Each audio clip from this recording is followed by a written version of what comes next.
వడపిండి mixie జార్లో వేసినా కూడా వడలు క్రిస్పీగా మెత్తగా స్పంజీగా రావాలంటే ఇలా చేస్తే అచ్చం అలాగే వస్తాయి. ఫస్ట్ అయితే మంచి క్వాలిటీ ఉన్న మినపగుండ్లను తీసుకొని నైట్ అంతా నానబెట్టుకోవాలి. నానినాక నానిన నీళ్ళని వంపేసుకొని ఒక మిక్సీ జార్ తీసుకొని అందులోకి అల్లం వేసుకోవాలి. కొంచెం అల్లం వేసుకుంటే టేస్ట్ అండ్ ఫ్లేవర్ చాలా బాగుంటుంది గారెలోకి. ఇలా నానిన మినపప్పును వేసుకోవాలి నీళ్ళు లేకుండా. వేసుకొని తగినంత ఉప్పు, కొంచెం జీలకర్ర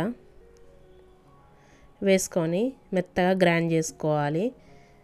గ్రైండ్ అయ్యాక ఇలా పిండిని ఒకసారి చెక్ చేసుకోవాలి. ఇలా వేలు నుండి పిండి అనేది విడిపోవాలి. అప్పుడైతే పర్ఫెక్ట్గా గ్రైండ్ అయినట్టు పిండి. ఇలా మొత్తం పిండిని మొత్తం గ్రైండ్ చేసుకున్నాక ఒకసారి ఇలా కలుపుకోవాలి. కలుపుకొని పక్కన పెట్టుకోవాలి. పక్కన పెట్టుకున్నాక ఒక రౌండ్ షేప్ గరిటె తీసుకొని ఇలా వాటర్ అప్లై చేసుకోవాలి. వాటర్ అప్లై చేసుకొని చేతులకు కూడా వాటర్ అప్లై చేసుకోవాలి. చేసుకొని ఇలా ఒత్తుకోవాలి. గారెలు వేయరాని వాళ్ళు ఇలా ఈజీగా గంటె సాయంతో ఇలా వేసుకోవచ్చు. డైరెక్ట్ ఆయిల్లో చేతి మీద కూడా పడకుండా ఉంటుంది. ఇలా నూనె మాత్రం వేడిగా ఉండాలి. గారెలు వేసేటప్పుడు నూనె బాగా వేడయ్యాక ఇలా గరిటె సాయంతో వేసుకోవాలి పిండిని.